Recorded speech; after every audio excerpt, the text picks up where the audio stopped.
Hello guys, இது நம்ம channel BMR ஆரி stars. இன்றைக்கி நம்ம ஆரி கிளாஸில் ஆரி ஜடை எப்படி பண்ணுறதுன்னு பார்க்கலாம். அதுக்கு நான் ட்ரேசிங் பேப்பர் எடுத்து அதை ரெண்டாக ஃபோல்டு பண்ணி எடுத்திருக்கேன். அடுத்து இந்த ஃபோல்டு பண்ண ட்ரேசிங் பேப்பருக்கு மேலே நான் இன்ச் டேப் வச்சு என்ன சைஸில் மார்க் பண்ணுறதுன்றதை காட்டுறேன். இது நெட்டில் ஸ்ட்ரைட்டாக என்னால் காட்ட முடியாது, ஏன்னா நான் மார்க் பண்ணுறது உங்களுக்கு அந்தளவுக்கு கிளியராக தெரியாது. ஸோ நான் ட்ரேசிங் பேப்பரில் எப்படி மார்க் பண்ணணுன்றதை காட்டிட்டு அப்புறம் நெட் கிளாத்தில் நம்ம ஒர்க் பண்ண ஆரம்பிக்கலாம். இப்போ ஜடையோட மேல் சைடுக்கு நான் 1.5 இன்ச் மார்க் பண்ணிக்கிறேன்.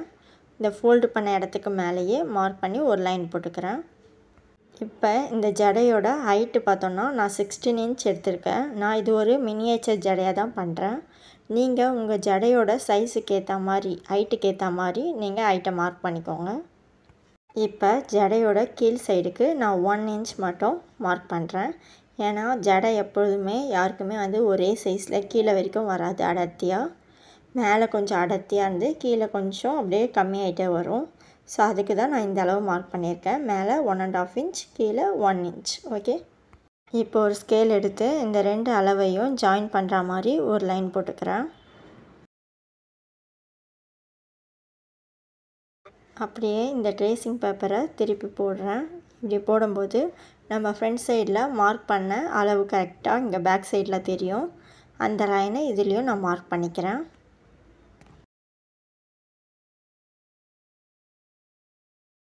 இப்போ ஆரி ஜடைக்கான எக்ஸாக்ட் மெஷர்மெண்ட்டை எப்படி கிளாத்தில் மார்க் பண்ணுறதுன்றதை கற்றுட்ருப்பீங்க. இதை இப்போ நெட் கிளாத்தில் நான் அப்படியே மார்க் பண்ணிவிட்டு நம்ம ஒர்க் பண்ண ஆரம்பிச்சிடலாம். இப்போ நெட்டட் கிளாத்தில் நான் இந்த அளவை மார்க் பண்ணி எடுத்துக்கிட்டேன். இப்போ க்ளூ அப்ளை பண்ணி நான் ரவுண்ட் ஸ்டோன் ஒட்டிக்கிறேன். இந்த ரவுண்ட் ஸ்டோன் 4 இன்ச் அளவு கேப்பில் ஒவ்வொன்றா ஒட்டிட்டு வரேன். இப்போ இந்த ரவுண்ட் ஸ்டோனை சுற்றி நம்ம டிசைன் பண்ண ஆரம்பிச்சிடலாம்.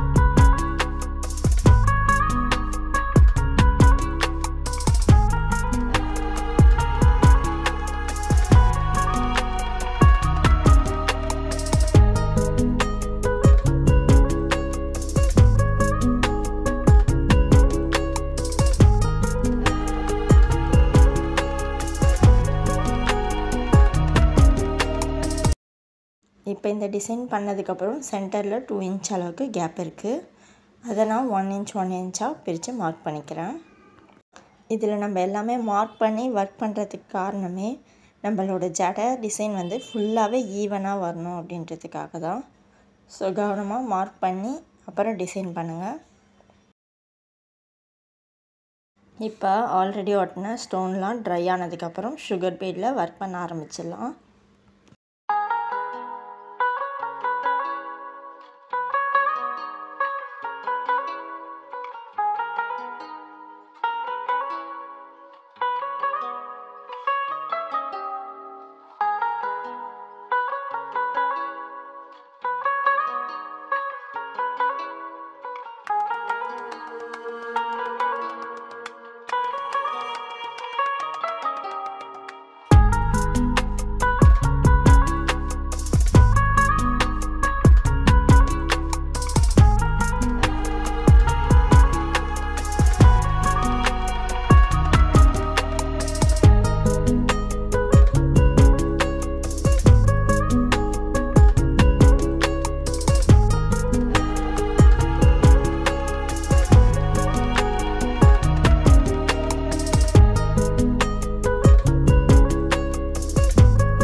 இப்போ பார்த்தோன்னா நம்ம ஜடை டிசைன் பர்ஃபெக்டாக பண்ணி முடிச்சிட்டோம்.